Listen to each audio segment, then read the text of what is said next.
Yan, pag singaw yung unit natin, dito yung singaw sa pinakabutas dito. Ano?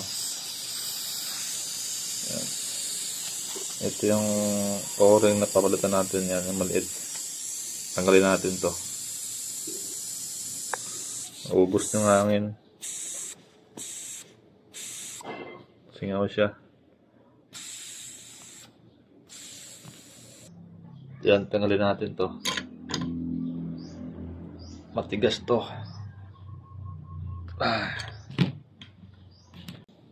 Yan. Tanggal na.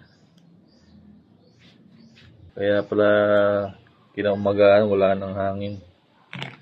Dahil yung lock niya, yan yung nangyari, tanggal na.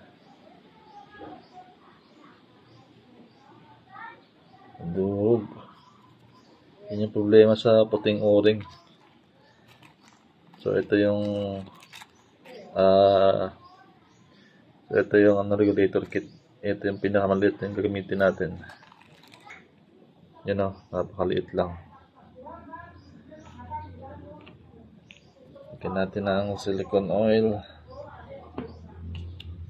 Yan. Pasok.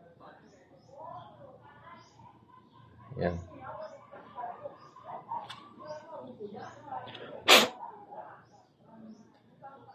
Linisan na natin to sa loob.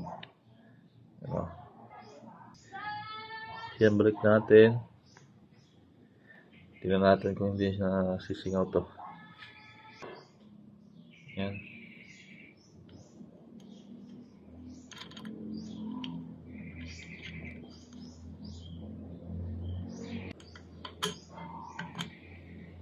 So yun, nakabit na natin to. Takip natin yan. Tanggalin natin yung tangke. Para hindi marami yung makarga natin na hangin. Ay ipapalit natin yung plug na tester. Yan, aluminum lang yan. Ito yung takip natin dito para maliit na hangin yung ipapump natin. Ayan, nakabit na natin. I-testing na natin kung hindi na sumusingaw dito. Gamit tayo ng main tank para dito magkarga. Subukan lang natin kung sumisingaw pa.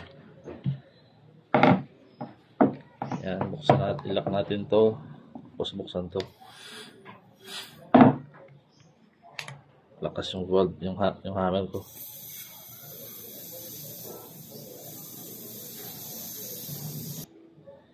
Kaya pala kanina sumasabay siya pag nag-bleed ako, sumasabay yung hangin kasi wala nang lock. Yan o. Almost 2,000 yung laman niya. Tingnan natin ang tubig kung bumubula. So yan, lagyan natin to ng tubig. Focus muna natin. Yan o. Wala na. Yun ang sagot sa problema nyo. Ito. Pag sumisingaw dito, yung dito, sa loob yung dalawang o-ring sa regulator. So, meron tayong o-ring kit sa regulator. Nagamit ko na yung maliit. Dito ko nilagay. Yan. Soon, magkakaroon din tayo nito ng plug para pag nag-testing kayo sa mga singaw, sa mga dito, hindi na kayo gagamit ng pump na mas malaki. Mas mahirap yun i-pump at saka punuin. Pag meron kayo nito, mas madali at saka mas mabilis yung ginagawa. So, magkakaroon tayo nito soon. Available. Yan lang.